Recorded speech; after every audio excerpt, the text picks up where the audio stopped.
বাড়িতে ছিল ভাইয়ের বিয়ে, সেটা তো এতদিনে তোমরা ছবি দেখে বুঝেই গেছো।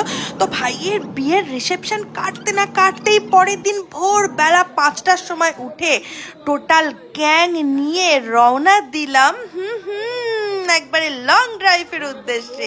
তো মাঝে একটু হল্ট নিয়েছিলাম, খেলাম ধোসা, ডিম ভাজা, আরও কত কিছু।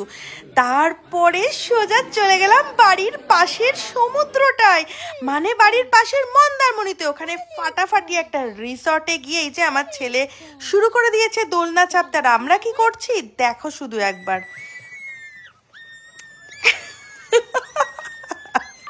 পারফেক্ট জলকেলি বলতে যা বোঝায় আর কি। ছেলেও কিন্তু এনজয় কম করেনি।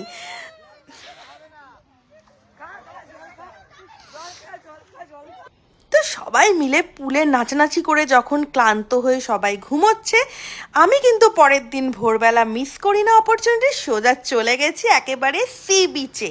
অ্যান্ড সাথে নিয়ে গেছি একটা ফটোগ্রাফার পার্সোনাল। যাই হোক, তো গিয়ে কিছু ছবি টবি, কিছু ভিডিও, ফটোশ্যুট না করলে তো আমার আবার পেটের ভাতই হজম হবে না। তো ওখানে দাঁড়িয়ে দাঁড়িয়ে খুব সুন্দরভাবে প্রাকৃতিক পরিবেশ উপভোগ করলাম, অনুভব করলাম। তারপরে ছেলের সাথে একটু খেলাধুলো করলাম। আর তারপরে চলে এলাম বাড়ি। ঝলকগুলো শুধু তোমরা দেখে নাও, আশা করি ভালো লাগবে। ভালো লাগলে লাইক